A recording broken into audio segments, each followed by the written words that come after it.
le parquet de Melun a obtenu gain de cause. Après le tragique accident de la route qu'il a provoqué le 10 février dernier, Pierre Palmade avait été assigné à résidence au service addictologie de l'hôpital Paul Brousse, à Villejuif, sous bracelet électronique. Finalement, ce lundi 27 février 2023, la Cour d'appel de Paris a ordonné le placement de l'humoriste en détention provisoire. Actuellement, Pierre Palmade est hospitalisé à l'hôpital du Kremlin-Bicêtre, où il se remet de son AVC survenu le 25 février dernier. Dès que son état de santé le permettra, il purgera sa peine à la prison de Fresnes. Alors que beaucoup se sont réjouis de cette nouvelle, certains ont toutefois remis en question la décision de la justice. Comme Patrick Balkany, qui a estimé que sa place n'est pas en prison. En prison, vous avez énormément de toxicos qui hurlent à la mort. La nuit, si est insupportable les prisons parce que vous avez les mecs qui tapent comme des fous parce qu'ils sont en manque. Point, les toxicos, si est terrible dans une prison.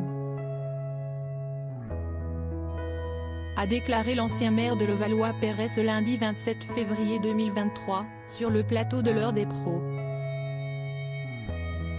Et d'ajouter, la décision qui avait été prise par le juge, et la meilleure décision possible, c'était de le mettre sous bracelet électronique dans un hôpital psychiatrique spécialisé pour les addictions, on le soignait et il était enfermé. Parce qu'avec un bracelet, vous ne pouvez pas sortir de l'endroit qui vous a été assigné sinon ça sonne immédiatement et on vient vous chercher. Je ne sais quelque chose. Patrick Balkany est, en effet, passé par la case prison en 2019 avant d'être libéré pour raison de santé et placé sous bracelet électronique 2 ans plus tard. Mais l'homme politique a fait sonner l'appareil à plusieurs reprises, après avoir franchi les limites du périmètre qui lui était autorisé de parcourir. Ce qui lui a valu de retourner quelque temps à Londres. Un train de vie au-dessus de ses moyens? Entendu par les enquêteurs quelques jours après le drame, Pierre Palmade a admis être dangereux à cause de la drogue, comme l'a rapporté BFTM TV. Et d'expliquer que son addiction lui avait gâché la vie et empêché de faire son métier. Je suis un chic type, je suis quelqu'un de bien. Il faut que mon rapport avec la drogue soit résolu, que la drogue soit bannie de ma vie, a-t-il déclaré.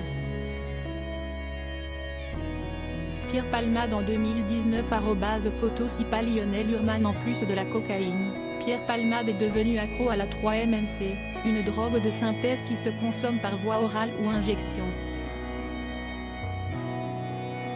Une nouvelle dépendance à cause de laquelle il ne parvient plus à travailler, a-t-il dit, affirmant ne plus percevoir que des droits d'auteur insuffisants, 5 000 € par mois, pour son train de vie qu'il estime à 6 000 € par mois, toujours d'après la chaîne d'infos en continu. Pierre Palmade sur la paille? La sœur de Pierre Palmade, qui s'était faite la voix du comédien pour adresser ses excuses aux victimes de l'accident, a elle aussi été interrogée par la police. Elle a ainsi révélé que son frère était lourdement endetté et vivait en dehors de toute réalité financière. Elle a ajouté qu'il avait des dettes, notamment auprès de l'URSSAF, des impôts et de son producteur, estimées à 250 000 €.